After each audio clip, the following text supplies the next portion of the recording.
Hello my dear friends, you're on the Military Summary channel, and today we will discuss the situation in Ukraine on the 29th of November of 2023. Today we have a lot of very interesting updates, so let's start. But before we start, I would like to tell you that at many places the Ukrainians' defense collapsed. So let's start from the first area, and we're going to talk about Bakhmut Artyomovsk direction. As you can see, we have a lot of icons on this territory. Some of them are just telegram messages, some of them are just videos, geolocated videos, and so on. Some of them are also geolocated videos, but very difficult to understand what exactly did happen there.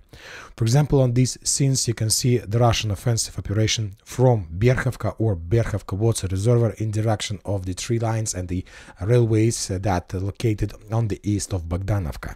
On this video we see a significant number of Russian infantry that landed in this area, and after that this territory was cleared. According to the Ministry of Defense of Russian Federation, as a result of clashes on Donetsk direction, the Ukrainians lost 250 soldiers, 17 armored vehicles, 6 artillery systems. And furthermore, the Russians are saying that as a result of offensive operation, they managed to establish complete control over the small village with one street by the name of Kromova.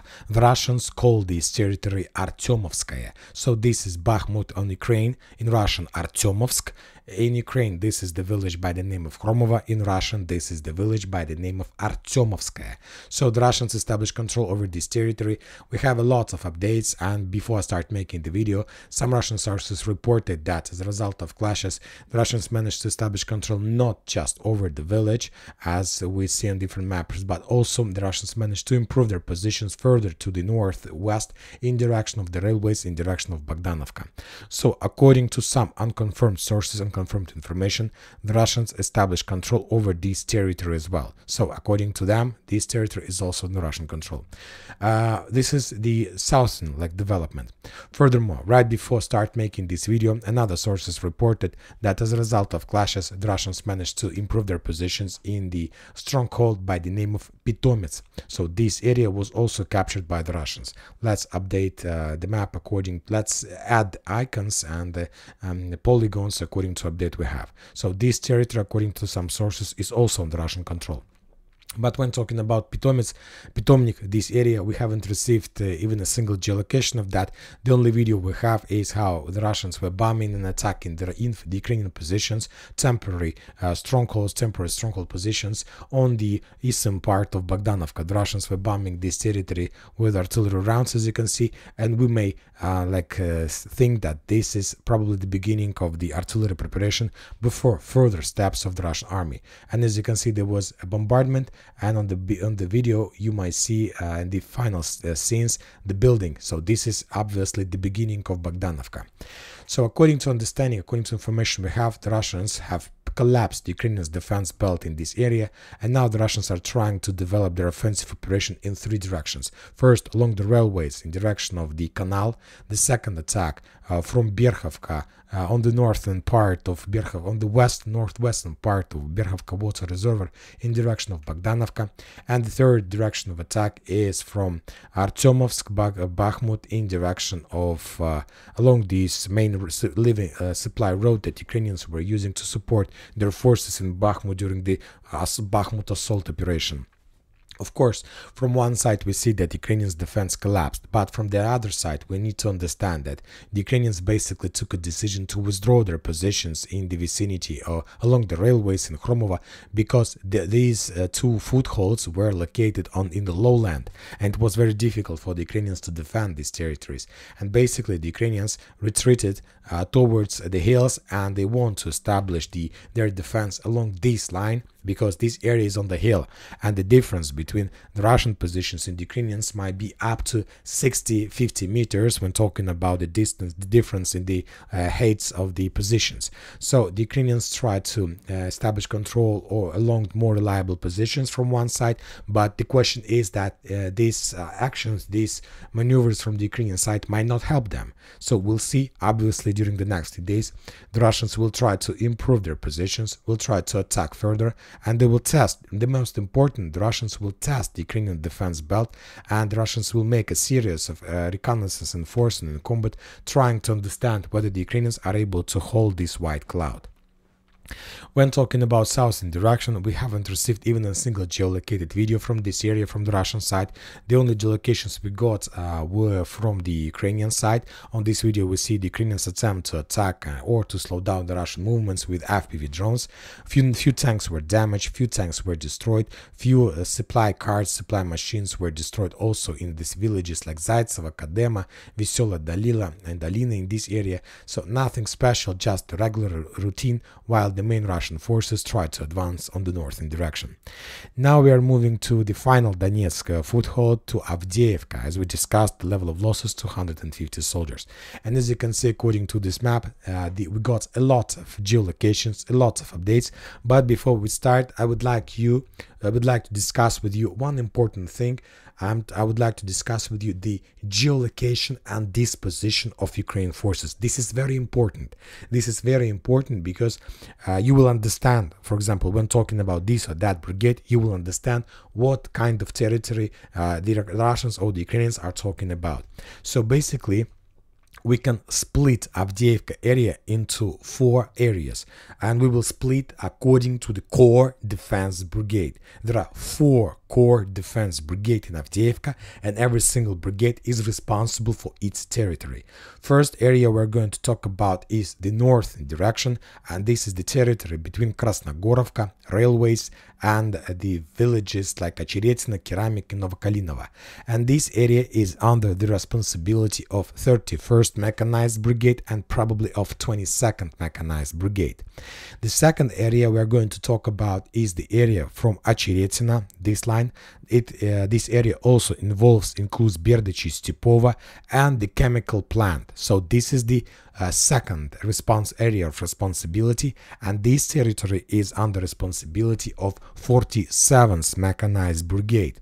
The third area of defense is the eastern part of Avdiivka and the southern part of Avdiivka, and this territory is under responsibilities of 110th Mechanized Brigade. And the final area of Ukrainian responsibility is the southwestern part, and mainly you are familiar with this territory based on the titles like Tonenka, Severna, Lastочкина, and this area is under responsibilities of 53rd Mechanized Brigade. So these are 4 core defense brigade in Ukraine. In this area there are a lot of small battalions, like small forces like 70 separate infantry battalion, like presidential brigade, like territory defense brigade. There are a lot of forces, but most of them are linked to these core defense mechanized forces. So when talking about them, I'll remind you that since the beginning of the battle for Avdiivka, we have already received at least 3 videos from mainly from 110th Brigade, when they were claiming about the bad situation in this area. So we can say that the southern direction is about to collapse, and we see that the Russians have already established control over the industrial area as a result of clashes, and the videos from 110th Brigade and the common situation on the combat line are correlate to each other, and we can understand, we can make conclusion that everything fits to the reality, that everything is like there are problems in 110th Brigade. This is their area of responsibility is industrial area, Tsarskaya Khota, and we see that everything goes to one line, to one story. Another brigade that we have received some updates about is 53rd Mechanized Brigade, that located in the area of Severna, Tonenka, and Lastочкина. We haven't received even a single video from this brigade, but we got some updates and some videos from 110th Brigade. If you remember, a few days ago they published the video that they're not planning to stand in industrial area in Avdiivka because the forces from 53rd Brigades are cowards. They call them cowards, and that those cowards took a decision to leave their position and so on. So that's why 110th Brigade also took a decision to step back from the industrial area and many other positions. For example, on this video we can see how the Russian drone was flying above the fields, above the area of responsibilities of 53rd Mechanized Brigade, and on these scenes you can see the usage of Russian cluster aviation bomb RBK-5 500. Very powerful explosion, very powerful wave, and this is the main reason why the 53rd Brigade also is about to collapse. Because if you take a look at this area, you're gonna see that this area is just the fields and a few villages. And when talking about 110s, they have at least some buildings, some fortifications inside the city, and so that's why I understand that the 53rd is also about to collapse. Furthermore, we got some updates that the Russians managed to improve their positions on the south in front of Toninka, but yet without any attempts to enter the village. So let's wait. If the Russians manage to develop their position here, obviously the next step is to attack Severna or to move further and closer to the road between Toninka, Severna and Andreevka. One more thing, if we increase the numbers of updates since the beginning of November, we see the main Russian focus was along this line, along the road Severna Avdiivka. And this area was under very heavy fire using RBK 500, and another area of Russian focus is on the south of this residential area, this one. I will add on map two main areas of Russian focus of RBK 500. This is the first area on the south of this area, and this is the second. These two roads or areas the Ukrainians are using for supplying and supporting their forces. One line to support forces in Avdiivka, and the second area the Ukrainians are using to support their forces in the southern fortification area by the name of X Air Defense Base. This is X Air Defense Base that located on the hill that the Russians still haven't managed to establish control over. But I expect that soon this is going to happen. So this is about 53rd, this is about 110. So the most difficult situation taking place exactly on these directions. Furthermore, the Russians start publishing a significant number of videos of FPV drone strikes against the rest of Ukraine positions in the residential area in the vicinity of the Vinogradniki area. So this is Dacha, this is residential area by the name of Vinogradniki, and we start receiving the updates with FPV drone strikes. This can mean just one thing, that as we discussed, FPV drone strikes against the buildings is the first stage of upcoming assault and ground operation. So if the Russians start bombing this territory with FPV drones, that means that maybe in a day or maybe in a two, the Russians will start clearing this territory with infantry. So, and this territory will collapse as well. And one more time, this is 110th Brigade. Very interesting video and updates are coming from the northern direction. Before we start, I would like to show you another video from the central part of Avdiivka. This is the Russian drone who was flying above the territory, above the village. As you can see, most of these buildings are correct. They were not damaged during the previous clashes.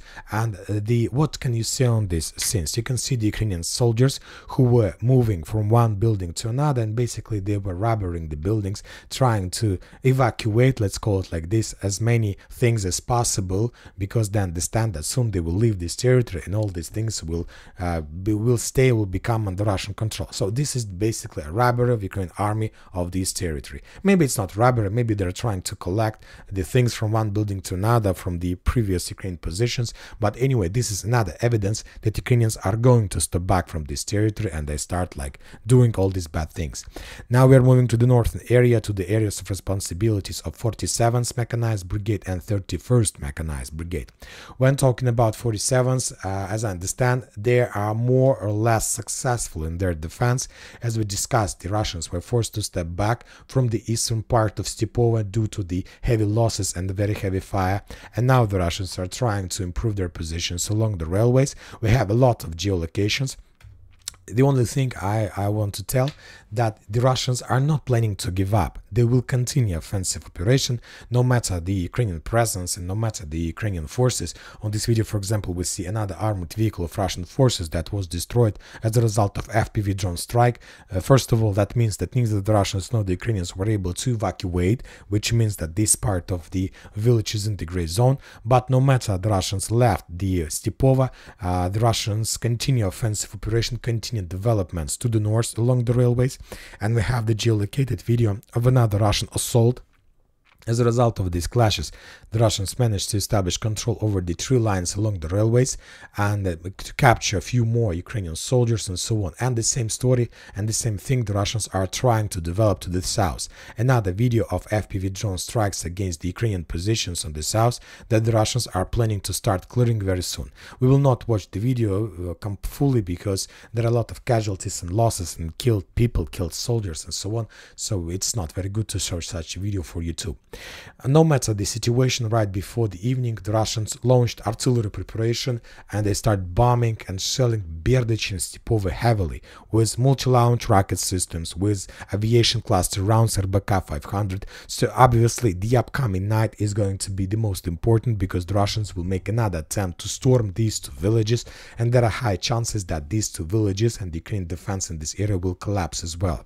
Since the beginning of the Battle for Avdiivka, we haven't received any updates about the situation in 47th Brigade, but I know for sure that this brigade was repelled, was defeated, have already this brigade, I'm not talking about 47th, was already destroyed and lost its combat capability in Zaporozhye. So as I understand, this is the third batch of 47th Brigade. Third batch. The first one was destroyed in 2022. The second batch was destroyed and completely reduced till zero in Zaporozhye, Bradley Square area. And this is the third collection, 47th Brigade. And now they're trying to defeat and to repel the Russian attack. So we'll see, but I'm not sure that they're able to do this. And now we are going to the final area of responsibilities of 31st Mechanized Brigade. The Russians managed to concentrate, as I understand, significant number of forces along this line, and they're about to start another wave of attack to the north in direction of Keramik and Berdych, and Keramik and Novokalinovo. And I'm making my conclusions based on another portions of another batch of Ukrainian videos of FPV drone strikes against the Russian infantry in this area.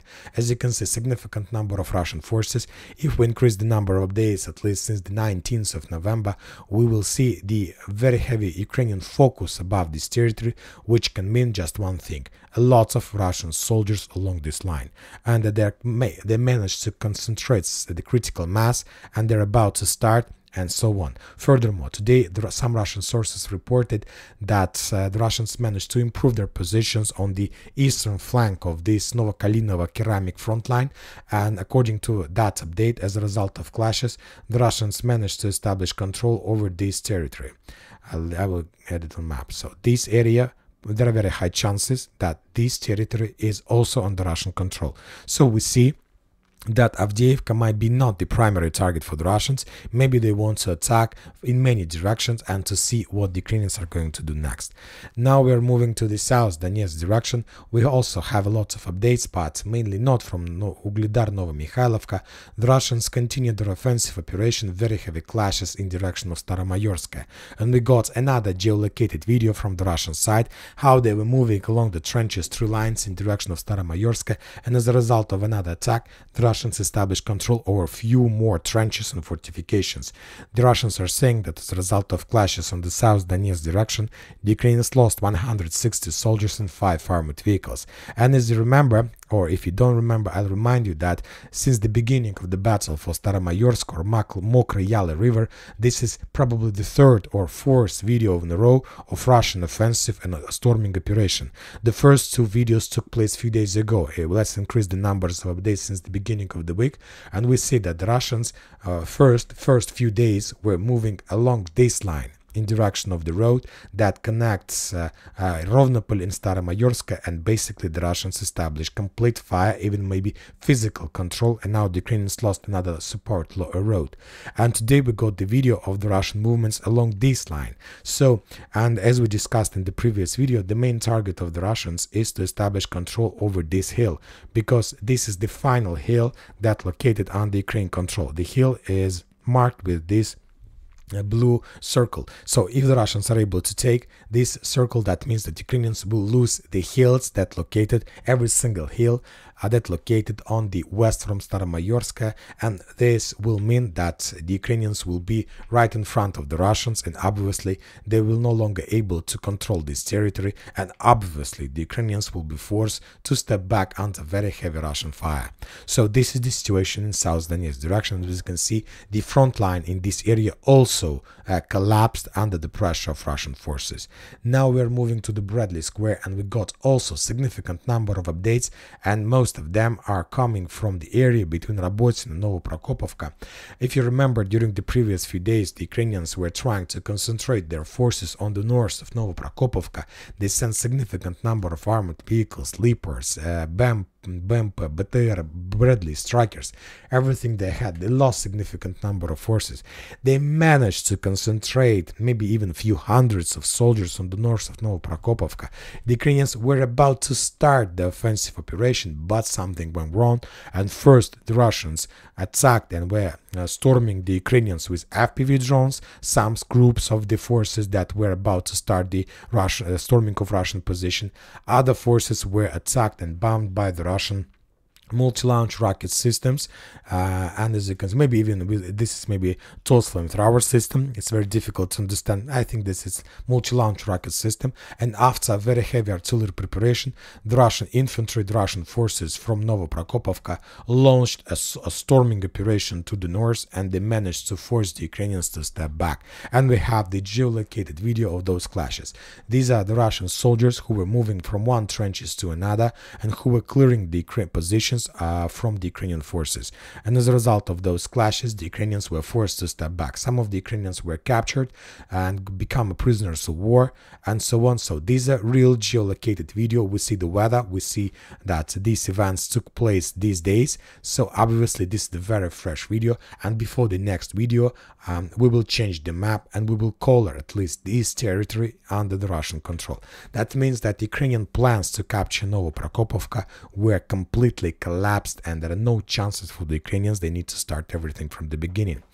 Now we are moving to Kherson direction. Before that, we have a few videos. The Ukrainians published the video from Zaporozhye area, how they managed to discover the Russian air defense system Strela-10, and as a result of HIMARS strike, that system was destroyed.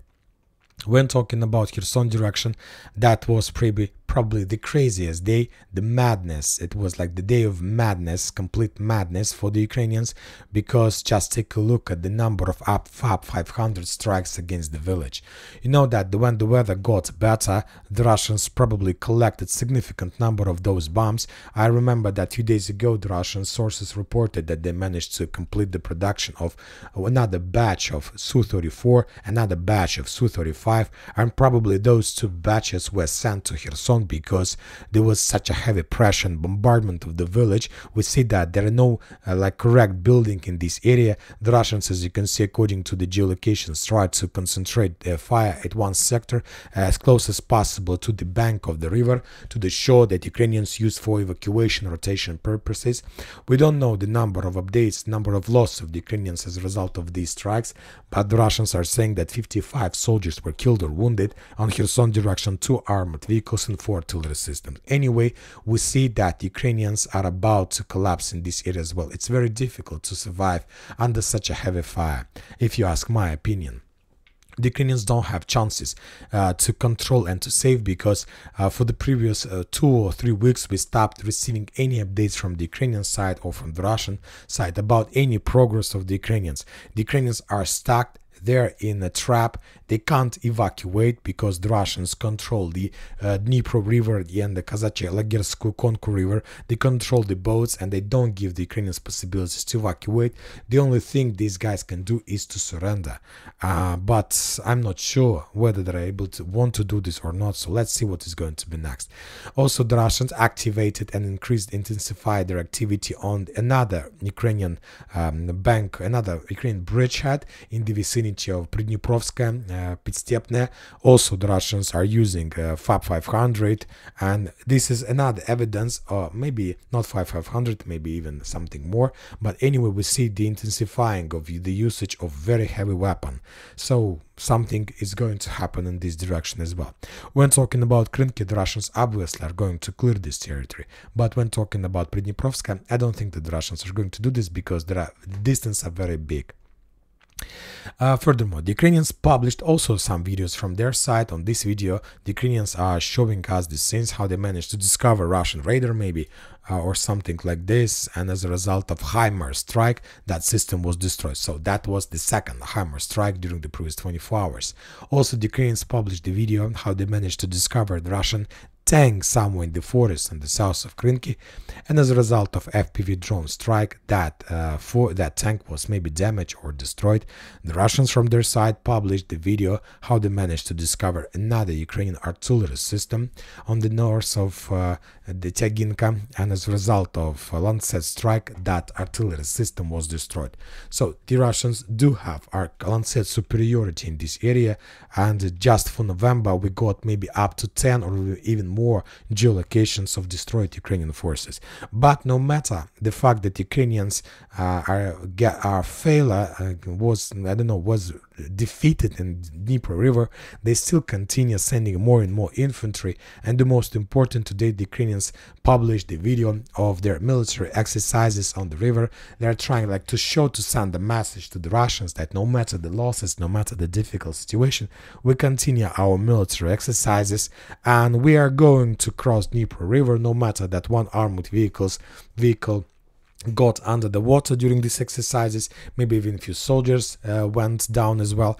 No matter all these updates, the Ukrainians are making these military exercises. So we'll see what their level of their professionality, because if they're going to do this is going to be very difficult operation. Now we are moving to the Liman and Kupiansk front lines. We also got a lot of updates. Today the Russian sources published the video how on the Kupiansk front line the Ukrainians lost another Leopard A1A5 that the Ukrainians sent to the combat line to attack the Russian forces from hidden positions, but the tank was discovered and destroyed. As a result of clashes on Liman area, the Ukrainians lost 80 soldiers and 2 armored vehicles without any changes on the ground. When talking about Kupiansk direction, we have updated the map. Now these territories are below the Liman Pervy, the forest under Russian control. The Russians probably managed to improve their positions in the city. We haven't received even a single geolocation, so we don't know what exactly is going on there. But as a result of clashes, the Ukrainians lost 20 soldiers, 6 armored vehicles, and 1 artillery system. Obviously, the situation for the Ukrainians is getting worse and worse. And furthermore, I'll remind you that the Russians have already adopted their budget, their military spendings for the next year, and their level of spendings is going to be the highest since the collapse of Soviet Union. The highest level, almost on the level of USSR. So obviously the Russians are not going to stop next year, and obviously the Russians are planning to continue their special military operation. And that's it for today. Military Summary channel reminds we condemn any violence in the world. Thank you for your watching, subscribe to my channel, put your likes, join my Patreon, and have a good day. Bye bye.